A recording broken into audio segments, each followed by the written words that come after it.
everybody, and welcome back to AGP Creator Podcast. I'm your host, Amanda Gilliam, and today we have a very special guest. This is one of my best friends. I've known him since 2012. Huge supporter of AGP. He's always been there by my side when I needed him. He is the hardest working man in comics because he's brilliant at the comics that he makes. Because his characters aren't just comic book characters; they are very well developed characters. On top of that, this guy can talk about anything in pop culture. He's a superhero within his own right, so should stand like this great Vantage in-house, the one, the only, Victor Dandridge! Why, hello, AGP family, what's going on? Amanda, how are you? I'm great. How about you? Fantastic. I feel like we have done this before, though. This is kind of a weird sort of deja vu feeling. Are we in the Matrix? I don't know. It's possible. Okay, no. Seriously, for those of you that guys don't know, Amanda puts in so much work to make this show happen. We did literally do this, and now we're having to redo it because the interwebs was trying to mess with us. But we're about to bring this energy right back. It's about to be the best fun ever. With us, our energy never dies. Absolutely. Absolutely. So, yes, thank you for not quitting when the internet tried to be like, no. Oh. That's right. Honey, if I was going to quit because of internet, this channel would have been dead 10 years ago. Fair. Absolutely fair. So obviously we were talking about the fact that we just came from Gym City, had a lot of fun, got to see our families. Yes. The Con family is back. Oh my God, I needed it so much. You guys don't understand. I am a people person. I am an extrovert. I need to engage with others. And so not having conventions for like a year and a half, I was out here like, hey, y'all gonna bring them Comic-Cons back, baby? Somebody bring the Comic-Con. Yeah, I wouldn't know anything about that. I'm so introverted and shy. And Is that thunder? Is that lightning? What was that? Did y'all hear that? It was like liar. Did you hear that? It was crazy. It was crazy. But no. It was so good to be back in a Comic-Con space, and I was very happy that it was Gym City. Gym City is definitely like it's a home for like Central Ohio creators. Like I'm from Columbus, it's technically Dayton, an hour away, but it's a hub for Central Ohio as a whole. And it's what's really amazing about it is that it's a hub for Central Ohio creators from all levels. You could be a mainstream creator, you can be an indie creator, you can be an alternative creator, and still find value and success at Gym City, which is something that's fantastic. Here in Columbus, we're much more on the alternative comic side. So a lot of the things that even I do doesn't resonate in the same wavelength as it does over there. So it's brilliant to be able to go to, Gym City and see so many people that, you know and love, you call family. Listen, that first hour, 2 hours, we didn't make any money. We were just walking around hugging people. Like, it was ridiculous. We were just so happy to be in each other's presence. It was like, wait, you're alive? Yes, love me. I love you. Like, I miss you. Yes. It was so necessary. And again, first show back. Man, I missed it so much. I missed it. I might know a little bit about Gym City Comic-Con. Just a little teeny tiny bit. You clearly have heard of the show. Maybe like a little. Yeah. By the way, new dates, July 23rd and 24th. Super excited. I'm super excited. I was actually really, Jesse was like, so what do you think about maybe to summer? And I went, no more snow at Gym City. People might be a little bit upset, but I'm okay with this. Come on, Victor. 15 years. It has always snowed at Gym City Comic-Con. Yes, it has. This is the first year it didn't snow. I was so excited. Oh my God. I mean, yeah, no, I can't even argue that. No, that's true. I'm sorry. Okay, so a lot of people may not know this, but I actually help run Gym City Comic-Con. I cover quite a few things, just a few.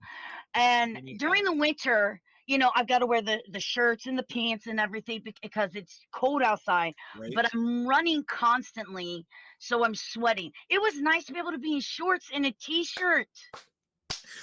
Hey, listen, con comfort is a huge thing, so I get it. You were able to like cosplay and still enjoy yourself the whole time without being like, oh my God, I'm gonna pass out. Like it was good times. Because you know me, this is Amanda. Yep. Just got to be on the go. I got to be on the go. There, it's like Jesse's like, there's not much for you to do, and I'm like, Yeah, there is. There There's always always is. something. Even, There's always even when we cut back on things, there's still stuff for me to do. something. Oh my And god. after the show, I got a little secret for you. Uh-oh. We won't even tease you guys about that. We're just gonna keep moving on, but I want to know what that is. I Oh, definitely want to know what that is. you got this. Okay. So, on top of Gym City dropping Yes. this past week, the new Masters of the Universe Revelations dropped. God, I was so excited. That Yay. was I got it. First question Yeah. out of the box: yay or Let's go. nay? In terms of liking it. Yes. Yeah, I liked it. I definitely you. liked it. I definitely liked it. Loved it. Yeah. I loved it so much. It was okay. So I'm a huge Kevin Smith fan. Like, it's almost obsessive, right? I acknowledge this. He acknowledges it. The restraining order, it's only got like 200 feet, so it's not that bad. So when I heard that he was doing it, I was like, yes, I'm definitely going to check this out, like, without question. Then looking at who he brought on as the writing staff, Mark Bernardin, who I love, Tim Sheridan, who I've enjoyed on so many different things in terms of shows and movies. The Reign of Superman piece that he did for the DCAU, love that. So I'm like, I'm all in. Like, let's go. Phenomenal voice actors. Great. I mean, come on. Like, some of these guys are legends. Like, without question. Legends in the voice acting game, pop culture game. Yes, all the yes. Who was your favorite voice actor that was brought on for this one? Do you have one? I mean, I know everybody's gonna say, Mark Hamill, but seriously, I can't remember his name. Hold on. Let me pull it up. Because whoever was doing the voice of Cringer was phenomenal. Oh, yes, he was. Oh, who was that? I'm pulling it up now. Let's see. Colin was He-Man, if I'm not mistaken. Justin Long was Ravato. Right. Stephen Root. There we go. Fantastic. Is even though she was only in it for a little while, Susan Eisenberg as the sorceress. Yes. Love, all the love. I've loved Susan forever, so it just works. And Lena Headey as Evelyn, phenomenal choice. Yeah. I didn't even recognize her voice. Really? I didn't really even recognize her voice. Nice. I'll be honest, even though I knew Mark Hamill plays Skeletor, the voice that stood out the most to me, and I guess it's because I was a huge Buffy fan, was Sarah Michelle Gellar's. And the first couple episodes, I only saw Tila as Buffy. I mean, that's not a bad... It's not a bad thing, but it still kind of took me out just a little bit. But once I got over it, I was good to go. Well, see, on the critical side, in my honest opinion, the first episode that Kevin wrote is the weakest one. It gets better as it continues. It's like he came in and set the stage. Boom, here are the stakes. This is what we got. But then characterization, story development, all that stuff happens afterwards. So you almost have to look at it like, way to be the guy that graciously allows the rest of the team to have the more meaty parts. You know what I mean? Like, he obviously could have been like, yes, I want the first one, and I also want this important one. But instead he's like, I'm setting the bar. Now you guys play, and that was super, super dope. What did you feel about the criticism about, Masters of the Universe? I know there's some people who don't like it, who legitimately don't like it. And you don't have to like it. Everyone's welcome to their opinion. Of course. But I do see, in my opinion, I see a lot of echo chambering in people that aren't completely understanding what I took from the show. That's they're complaining because He-Man isn't in it, and we'll talk about that in a second. He-Man's in every episode. Calm down, people. Tila's too buff, or her and Andrea are a couple. No, they're not. No, they're not. They go out of their way to prove to you that they're not. Man, and this is something that you and I have seen within our society. Is one person says something, everybody jumps on the bandwagon, whether they've seen it or not, and it becomes this echo chamber, and the blinders come on, and that's all that it is. I agree. And we're also seeing the thing that some people cannot take the fact that some people like it, and other, it's like, get over it. It's so okay for not every iteration to be yours. We had to learn this with the Ninja Turtles. Not every iteration of the Ninja Turtles is going to be your favorite, nor should it be. Like, especially when you have something that can come at it from a different angle and voice. The thing that's got me is the people that had such presumptions just based on a presentation. Without having seen it. And I'm like guys, her, like Teela and Andre are automatically a yeah, couple. Oh, they woke He-Man because Andre is a person of color. first of all, I've said for years, He-Man is a dude of color because you can't tell me that him and Adam are the same color. They're not. Adam is this pale-faced dude. He-Man is definitely this tan. Right. He is orange. He ain't even tan. He is orange. He had the whole like, yeah, what's up? But I did appreciate in this one like those differences, making Adam look so different. He's a boy. Like it was perfect. It was absolutely perfect because there is no way in the world, based on the old show, that you look at Adam, you look at He-Man, and go, "Y'all the same dude." Like, look at you. You just take your pinkish purple shirt off. That's it. Yeah. Like, get out of here. Underwear. You're literally, even your hair is exactly the same. Right. You go from blonde to kind of a ginger, and you are the same dude. Like, get out of here. So, come on. Same guy. But no, I adored that. I love that Andre was a smart character. Who Brilliant. Like I got to give a shout out. Tiffany Smith, she brought it. I've been a fan of hers for a long time, and I believed her. Her Andra was real, and I love it. Real, absolutely. And I love the fact that they actually picked a character that was mentioned in the original series as one of Teela's best friends. They bring her along because so we're gonna do this real quickly. Yeah. There's gonna be spoilers. I don't care. Spoilers. We're gonna do spoilers. So 5, 4, 3, 2, 1. Haven't seen it. Too bad for your luck. So this is called Masters of the Universe Revelations. If you remember the original, it was He-Man and the Masters of the Universe. So right off the bat, it should tell you that this is not going to be about He-Man. We've seen He-Man's story, and then we get to see the end of He-Man's story in this. Yes. Ooh, yes. Spoiler. Yes. But of all the Masters of the Universe, the fact that this is called Revelation, it makes sense that they went with Teela. She's the only one to learn. She has the most to learn. She's the one who didn't know that He-Man and Prince Adam were the same, other than King Randor. Even his mom knew who he was. Mothers always know. Mommies always know. Yeah. And there's still, the thing is the title actually gives away, if you watch the original series, Teela is the sorceress's daughter. There's so much more to her than what meets the eye. Wrong franchise, don't care. Still the same though. No, because what's amazing is in terms of more than meets the eye, they used Transformers the movie as the framework for how they were going to tell this story.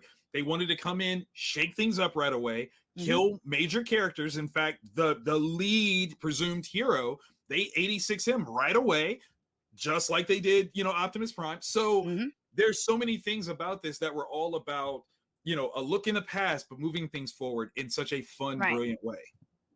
And I think it's a great way to get to the point. And, a lot of people, we're going to take a next criticism. A lot of people are talking about how bulk Teela is in it. Did you watch the cartoon? Did you see why she is the way that she is? Right.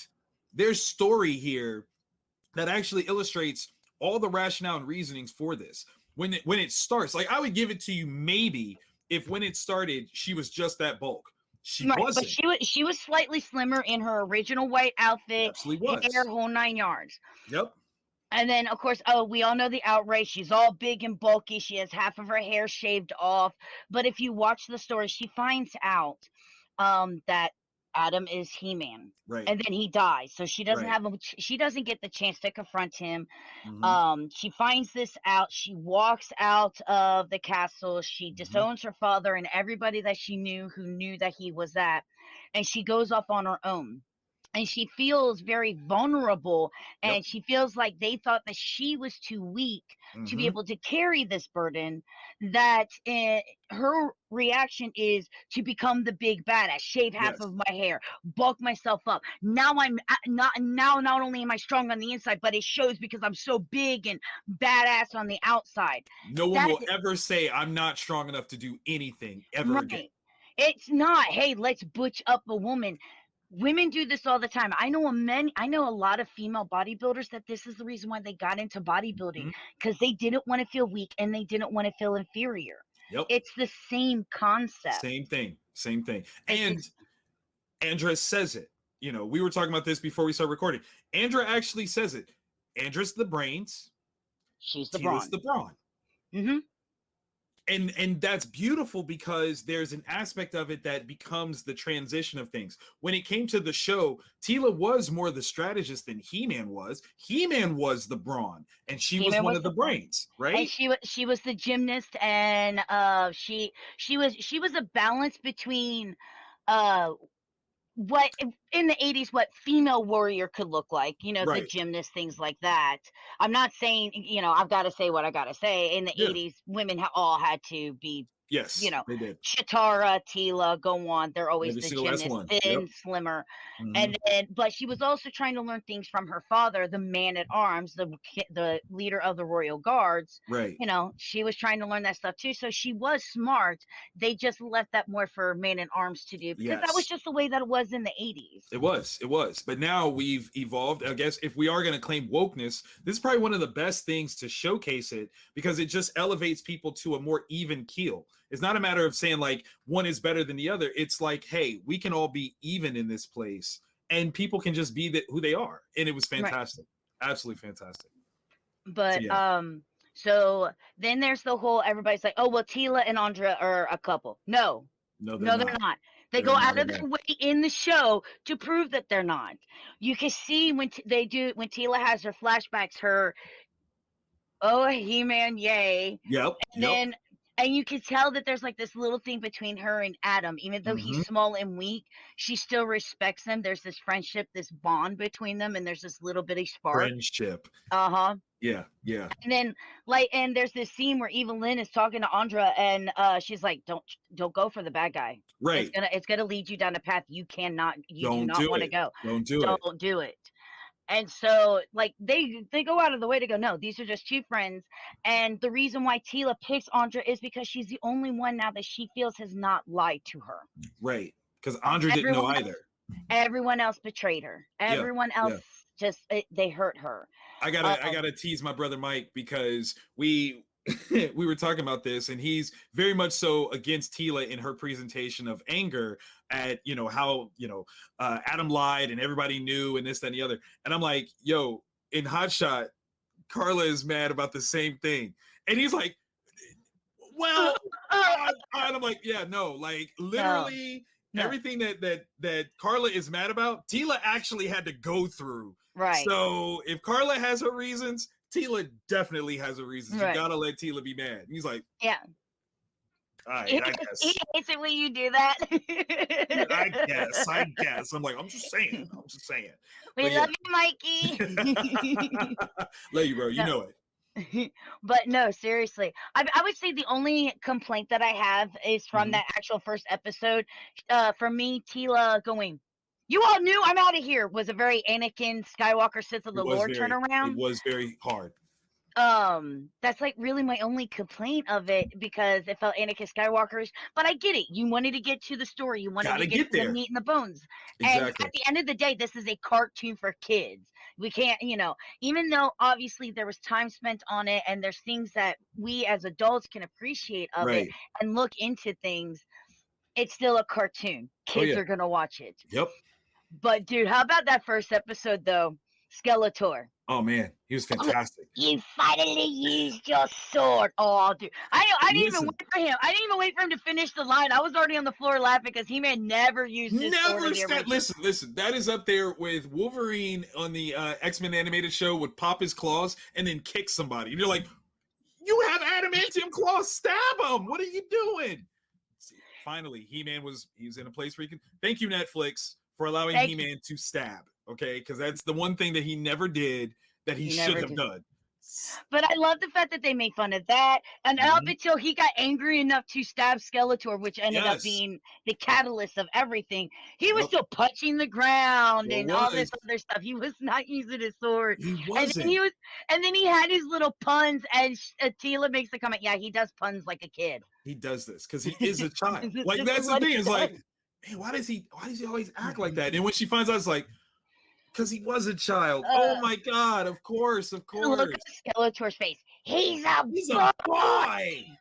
What you mean? If I just kidnapped Adam all these years ago, I just get I should have taken out the royal family. You gotta love it. No, I really appreciate some of the callbacks to different characters. Triclops, Scareglow, like all these different characters that show up in a very interesting, not just a henchman sort of way, but something that is more profound and on their own. I love it. How about Beastman not being a follower of Skeletor, but a follower of Evil Evil Lyn? Lyn, he's all about, like, there's a thing where he's kind of got this thing about strong women. That's kind of what it seems to be, because like when Andra was like commanding stuff when they were in the land of the dead, he was like, yes ma'am, and it was like, oh, he likes a powerful woman. That's dope. That's dope. I love Beastman. I love it. Watching Evil Lyn's character, I think, in all honesty, she's my favorite character. Okay. Evil Lyn has all, I obviously I enjoyed the original as a kid. It's really hard to watch as an adult now. It's so cheesy. It is. It's true.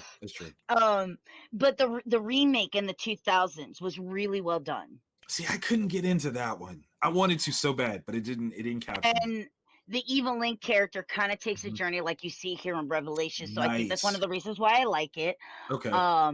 Because obviously whoever did help Kevin Smith with this, because Kevin Smith admitted that he's not like the biggest He-Man fan. So obviously he pulled information from other people, which is something that happens sometimes. Right. And you can see that they probably watched both, because they talk about Skeletor being a man, which he was a man in the remake. Yep. And Evil Lyn's journey feels a little similar. So again, not only are there callbacks to the original 80s phenomenon, but there's callbacks to the remake that was done. The things that worked. Like, that's smart. Like, don't just throw it away because it wasn't a part of the original. You go, that was a good idea. Let's just go ahead and write that in there. It's a smart thing. But no, overall I enjoyed it a lot. Grayskull. Oh. Dude. Fantastic. I was like, oh my God, we're gonna see Grayskull. We got to see Hero. And I was like, ah! It's like, I love these characters. Amazing. Absolutely amazing. Just the way that they were interacting in that Paradise Place was just so cool. I need play sets. Like, I just got to be honest. I need play sets for everything. I want it all, because that stuff looks amazing. I do too. I think it's really phenomenal. I think so. Moving forward, I think that we're going to see, and I think this is another reason why Tila's transition is very way that it is I feel that as Revelation continues, as she finally has to take on the role as the sorceress, because when the power was gone, even though the sorceress was strong, she was slightly weaker than what she normally is. She's getting there. Excuse me. But she even talked about in the original, she can't be the sorceress forever. That's right. This is her daughter. She will have to take over. Yep. And if this is a continuation, then the sorceress already mentioned, look, I may be the most powerful person on this planet, but even my day will come. And now it just seems like they're setting it up. And I have a feeling that we'll see a different transformation when Tila takes over as sorceress. I think and I think just like Man at Arms was, even though, look, He-Man's the sorceress's hero. Right. Man at Arms was also her protector. I see Andra becoming Tila's Man at Arms, becoming her protector. I like it a lot. Let's make that happen. Come on. I think it's gonna happen. When does the last half drop? When is that? I don't know. I don't know. Okay. I'm excited for it. I really am. Me too. And of course, as always, guys, this is our take on it. This is what we liked about it. You don't have to like what we like, and you can like what we like. Absolutely. The wonderful thing about having an opinion on anything is to be able to sit down and have conversations and be able to see it from other people's point of views. And it's not about trying to turn people to your point of view. It's just hearing other people's take. That's the best part.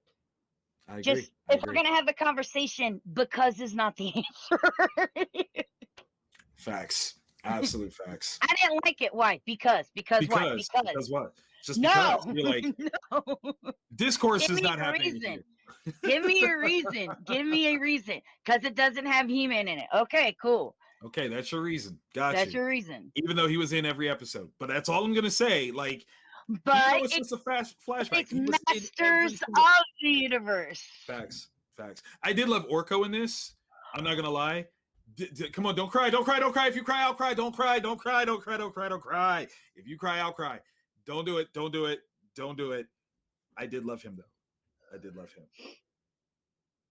Don't stop. You're gonna make me. Yeah, you can't see. Yeah, but I can feel it. and the evil Lynn trying to go back I for know, him, I and oh know. my He god, couldn't, and it was so real. I it loved just Orko in the original.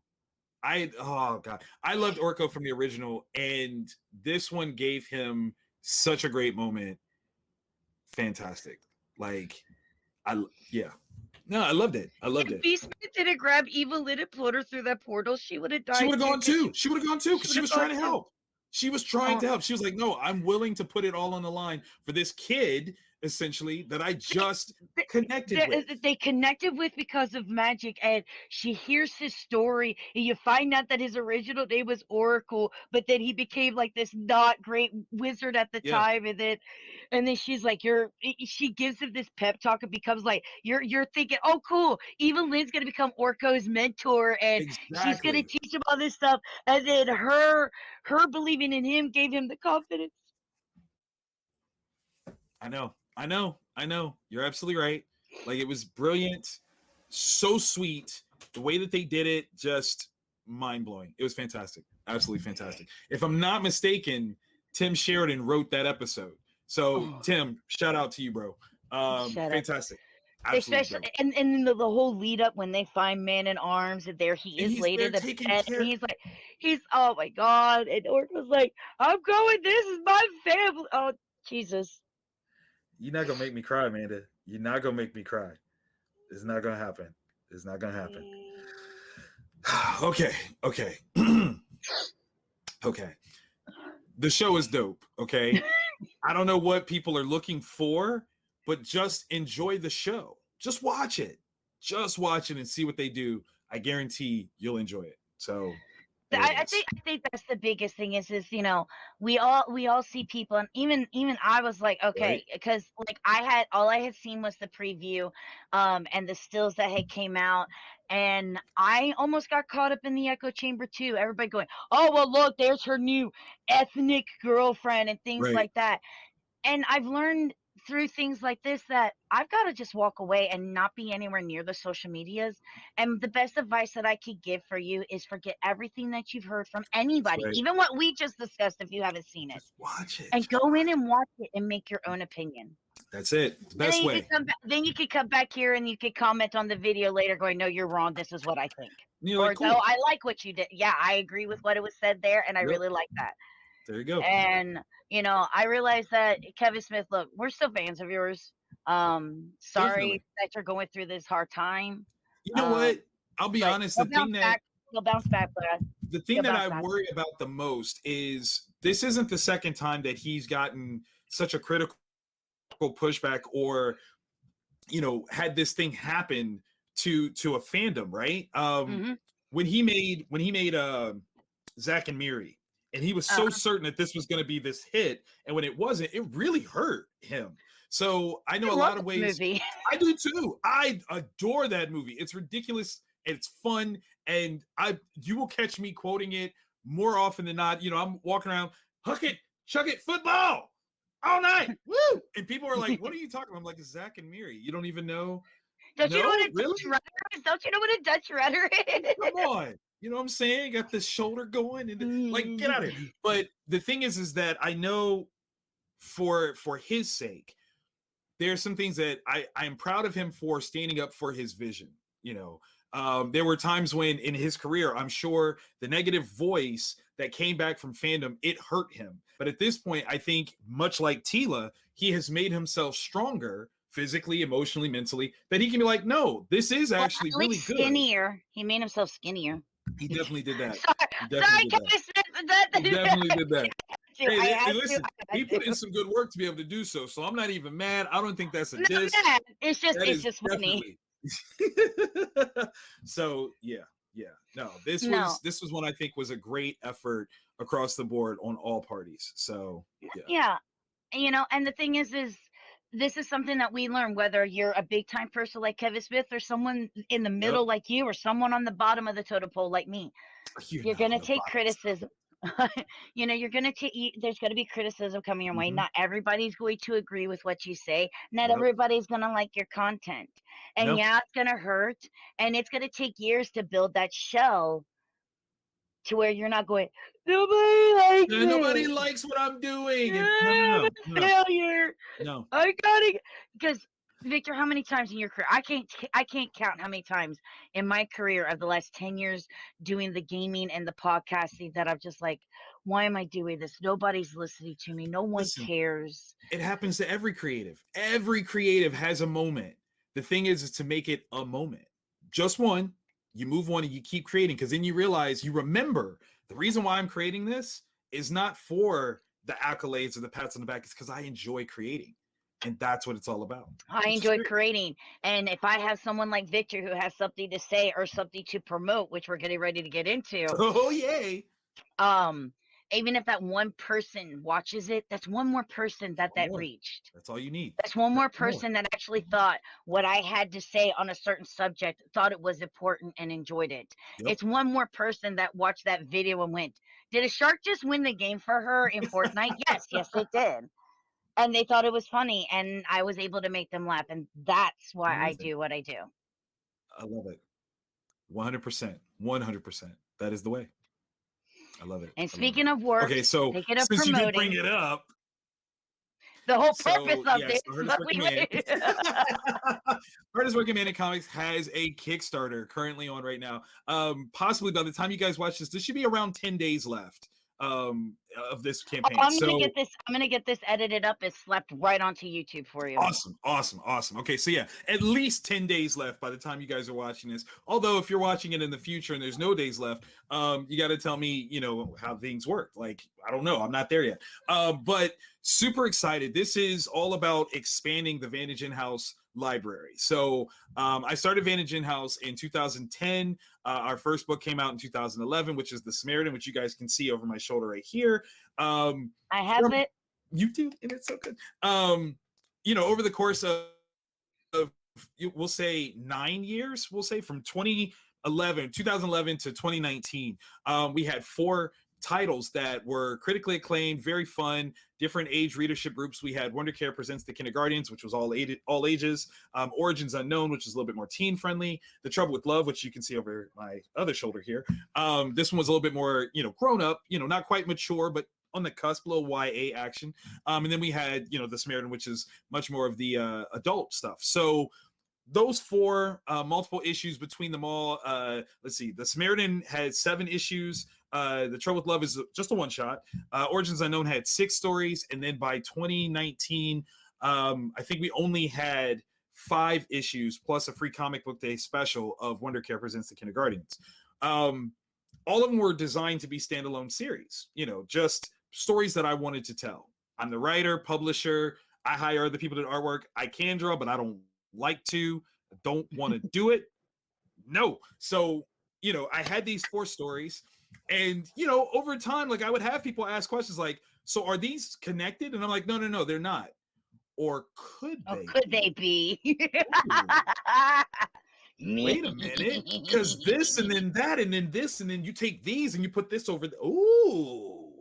So, it was over years of my core audience, my fans, asking that question and looking at, other creative examples of that actually happening, right? Like, the DC universe, when it first started in the 1930s, the late 1930s, those characters were all separated. They didn't exist in the same fictional universe. Superman didn't know Batman. Batman didn't know Superman, didn't know Wonder Woman.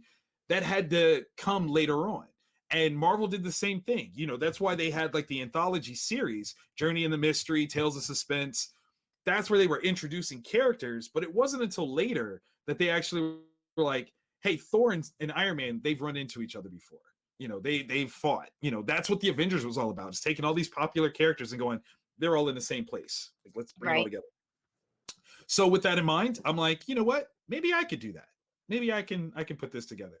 Mark Miller is one of my, super, super idols. I love his writing. And the idea that his Miller World verse all kind of have little connections in between the titles. And I'm like, maybe that's the way I can do this. And so I got to work. I had a crazy wall. I mean, this is kind of the remnants of my crazy wall. This is what it looks like right now. It's not as crazy as it normally is, but this is, I mean, it's up there. It's not as crazy what goes on in your head. So. Oh yeah, no. Up here, bag of cats. Just a bag of cats. Just it's crazy. But no, I started like looking at the parts and pieces. I was like, what can I? Oh, okay, I can put this here and I can put this there. And in 2019, I decided that I was going to start doing it. You know, like let's start. So I did a soft launch, very limited run of this title right here, which is Never Too Late, #1, which is the first book of the sequel of The Trouble with Love. I felt like The Trouble with Love was like kind of the centerpiece that everything could branch out from. And you know, from that soft launch, we had a lot of people that are like, oh, this is really good, I really like it, can't wait to read more. And I'm like, excellent, let me give it some time and let me keep building. So in 2020, literally right after we celebrated 10 years of Vantage Inhouse, I launched a Kickstarter to reprint The Trouble with Love. But with that, we actually started to seed some of the other places that the VIP shared multiverse would actually go. So if you guys supported that Kickstarter, you know that you got within that reprint, you got the short story The Trouble with Wonder, which actually introduces 2 supergroups at the same time. You have The Wonders of the Weird Beyond, and you also have the super team Safeguard, which is our version of the Justice League. So we premiered those 2. Then we did a mini print. Scoot McMahon did a mini print of Safeguard, which was fantastic. And then my buddy Jean-Paul Deschung did a mini print of Point of Authority, Family Ties, which is a continuation from one of the Origins Unknown stories. So I was just trying to put little things out there to say, like, all these things are connected. You know, a couple of the stretch goals that we had included a digital comic of Wonders of the Weird Beyond, where we're featured Dr. Wonder, who appears in that little backup feature. So yeah, just like building slowly, build. And we just kept going. So from 2020, like the fall of 2020 till right now, I've introduced approximately 10 titles that will all have a place within the Vantage Inhouse shared universe. So it's going to be a ton of wonderful things that, you know, if you're a big fan of inner continuity characters and different things like that, that's what you'll be able to see. Are you going to play the video? Oh, play the video. Let's do it. Let's do it. Video time.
Hello, Kickstarter. I'm Victor Dandridge, the hardest working man in comics, and I'm so excited to be back on the platform with my most ambitious campaign yet, VIP Phase 2 and 1, featuring the first issues of 2 new miniseries, Never Too Late and Point of Authority Family Ties. You'll get more than 40 pages of comic booky goodness in the first direct sequels from my creator-owned imprint, Vantage Inhouse Productions.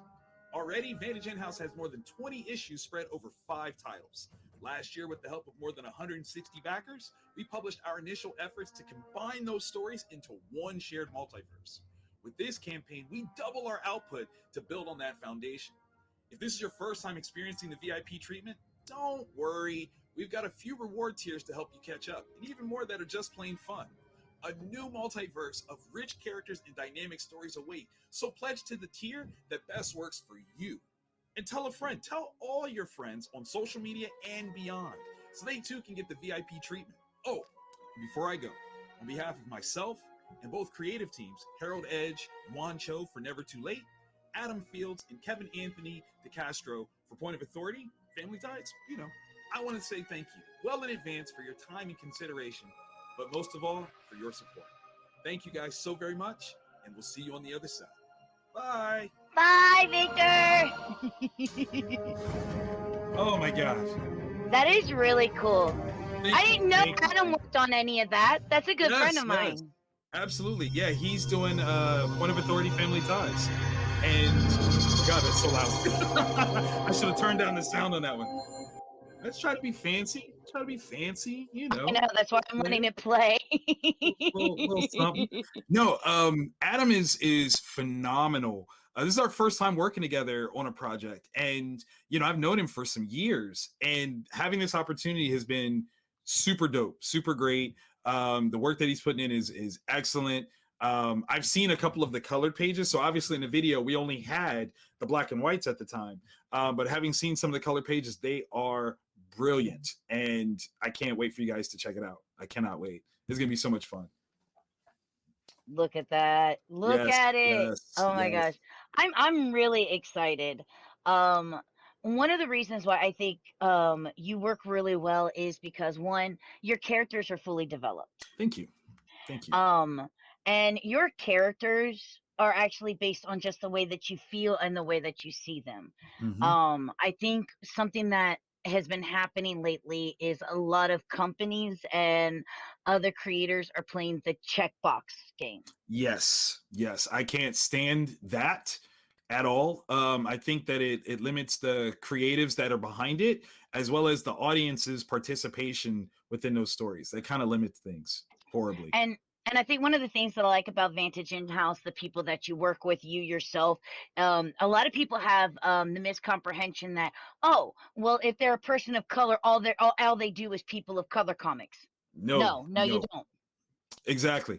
In fact, that character, Apex Prime, who is a Superman analog, I had to make the conscious decision to not make him a person of color, particularly because the story that he premieres in The Trouble with Love, the concept is very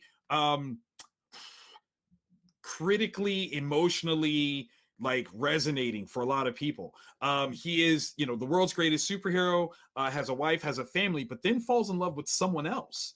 And the concept behind what I'm saying, I had to be very cognizant and responsible even to make sure that I didn't give people ammo to suggest that all black men leave, all black men cheat, like, you know, all black men don't raise their sons. I had to make sure that in terms of presentation or representation, what I'm representing is exactly what I intend. Exactly. And I don't think that some people, they're going, okay, especially now, you know, you and I both agree diversity is important. Sure. And letting everybody see themselves in creators, in the creations out there is important. But you don't do the diversity and you don't do, you know, things like that as a checkbox because you want to make a buck. It should come from the heart. You know, this works for this character. If a character is, if it doesn't work for the character to be white, then they don't need to be white. If it doesn't work for them to be of a color, it doesn't work for them to be of color. I'm sorry, Kunta Kinte can't be white. I mean, you can do that, but you're gonna get a cross-eye something real hard. Like, I'm sorry, it's not. No, your name is Toby. Your name is Toby. You white. No, you white. You Toby. Get out. You Toby. Okay, calm down. It's, you know, and it's in things like that that I think are very important. So your name's Toby Smith. Get out. That's terrible, but true. That's funny. True. That's absolutely real. But no, I think that is a very important thing to, you know, acknowledge. I'm a person that a black comic creator is what I am. It's not who I am.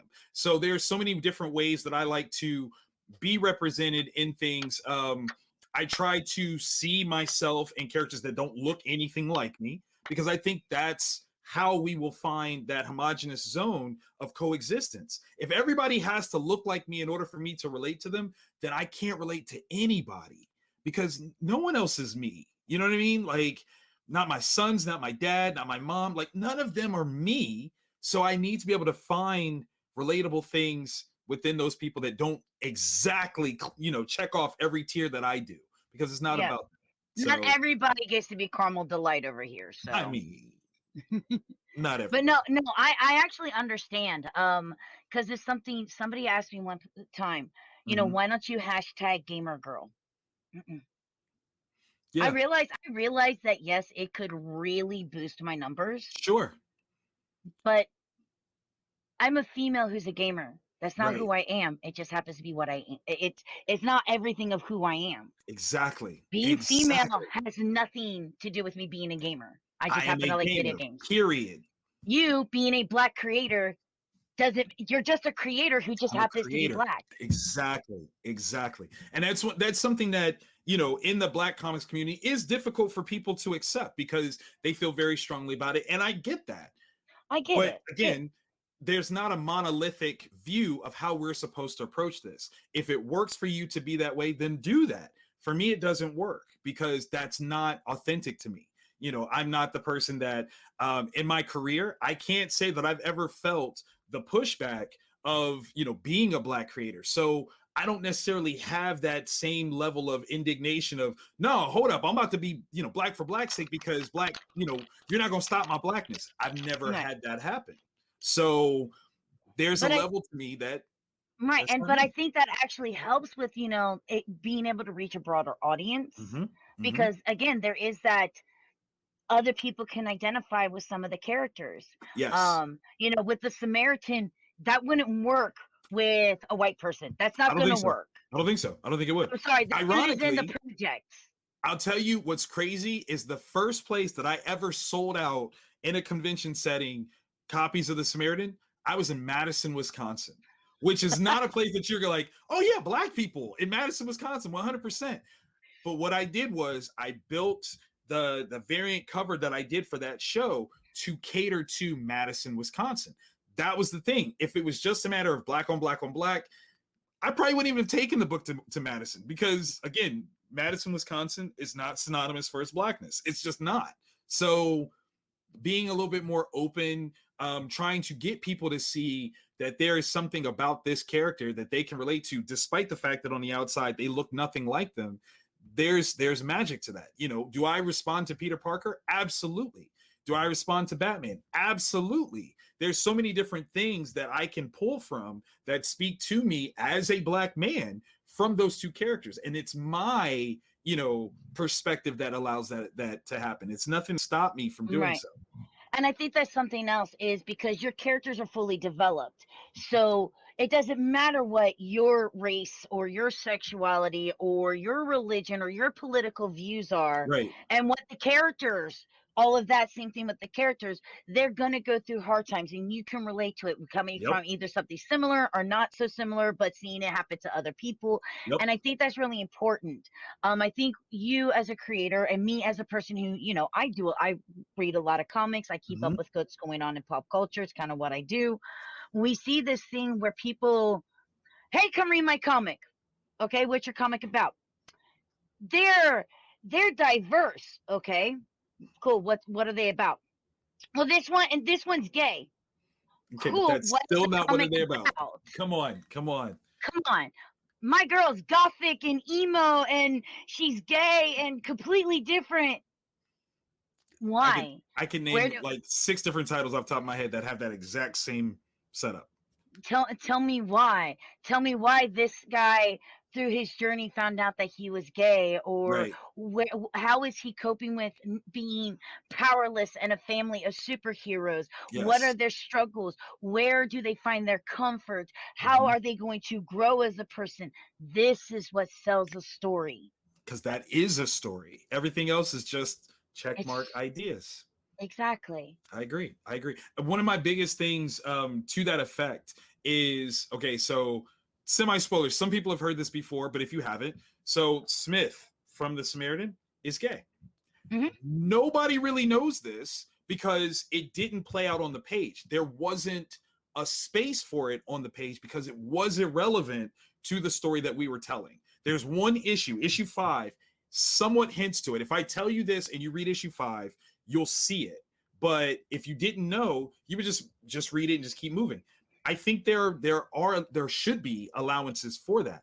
There are things about characters that maybe you don't know, you know, what it is that they like. Like, I couldn't tell you Superman's favorite color. I really don't know what it is. And Superman's been around for 80 years.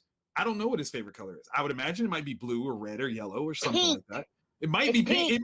It might be pink. Yeah. First Superman movie, the color of Lois Lane's underwear. I'm going pink. That's how he decided what his favorite color was? It was pink. He's like, oh, I like the panties. pink for panties. But that's what I'm saying. Like stuff like that, we don't know. So it doesn't change the nature of the character. It just was never relevant to the stories that were being told. And do I have stories on deck that will delve into that? Yes, I do. And I can't wait for you guys to experience those.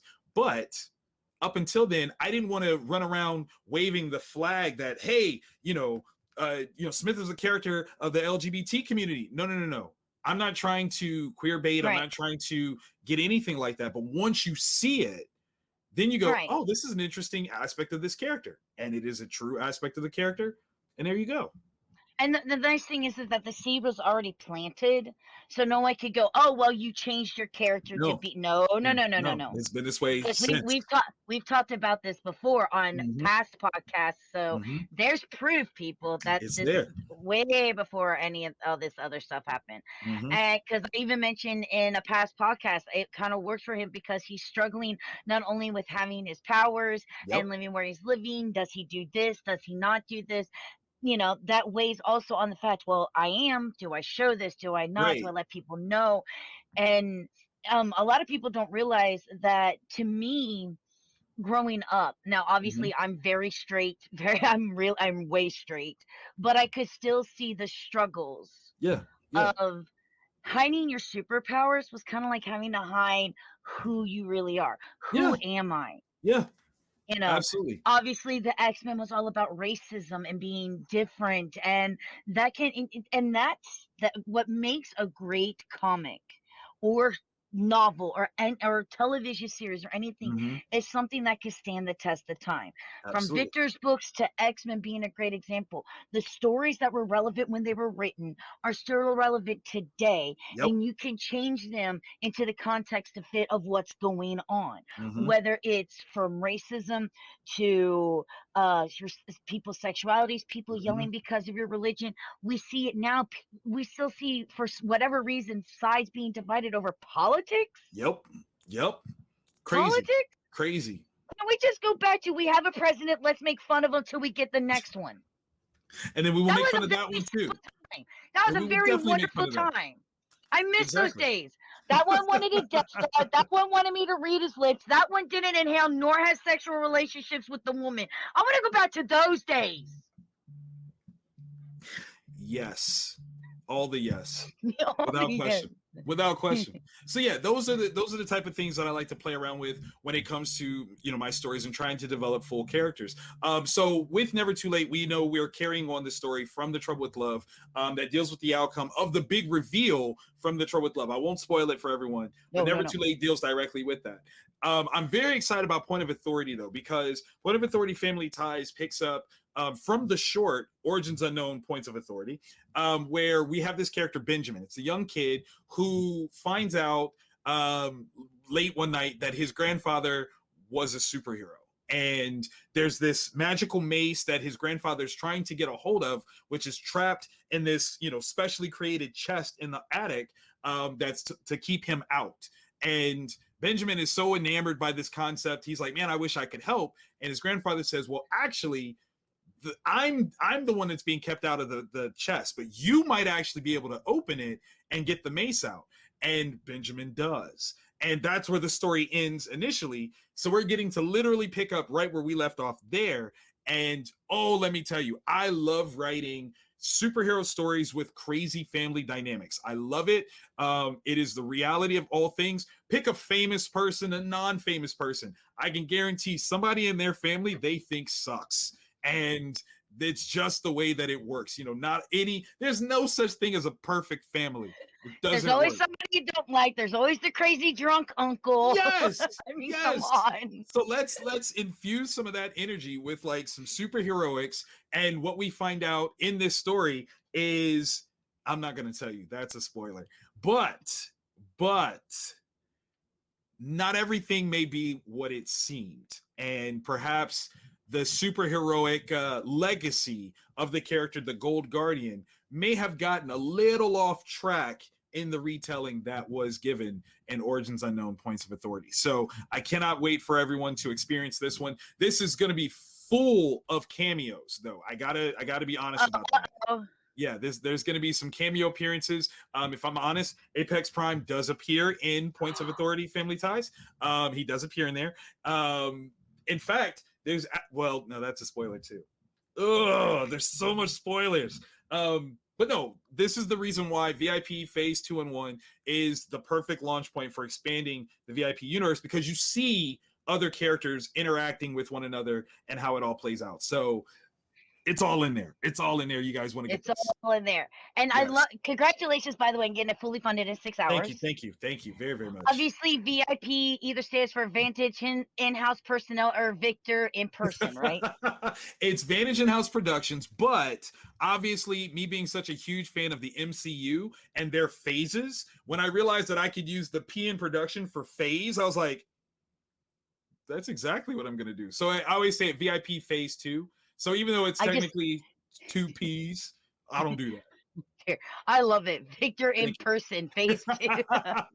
That's right, because it's me. I'm here in person. I'm back. How lucky of you to have your first name as Victor, so it works with everything that you do. Everything. Yes. I'm not saying I planned this, but I definitely planned this. That's all I'm saying. Well, you're junior, so no, Daddy planned this. Okay, well, whatever. You know, same thing. Same thing.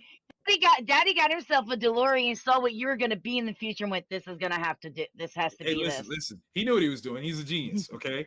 You know, we're over here playing checkers and he's playing chess. That's all I'm saying. Yeah, well. Gotta love it. But again, congratulations on getting fully funded in 6 hours. Obviously, I'm ecstatic. I'm sure you saw Manage your pledge. Of course, I backed you. Thank you so very much. Of course, you're my bae. Super appreciate that.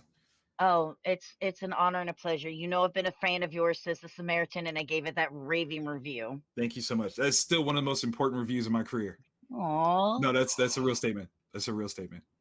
One of the most important of my entire career. So thank you. Oh, thank you. It took me forever to write it because. Well, Victor, you're the writer. I'm the talker.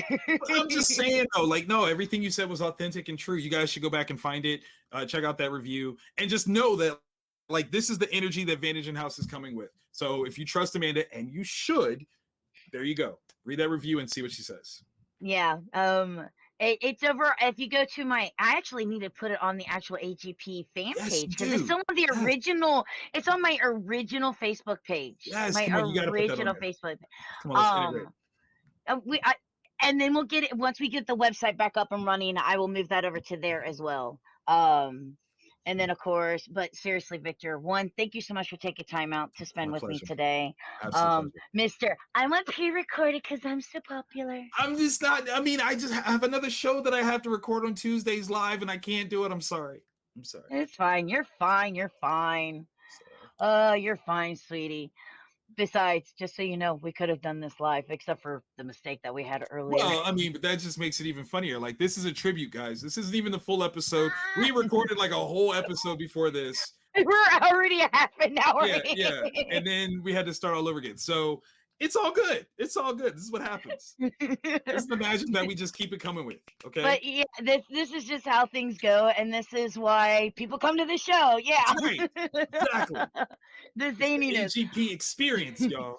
But of course, as always, everybody check them out. You can see all of the links right there underneath there. Check out everything. Go check out the Kickstarter. Make sure that you back it.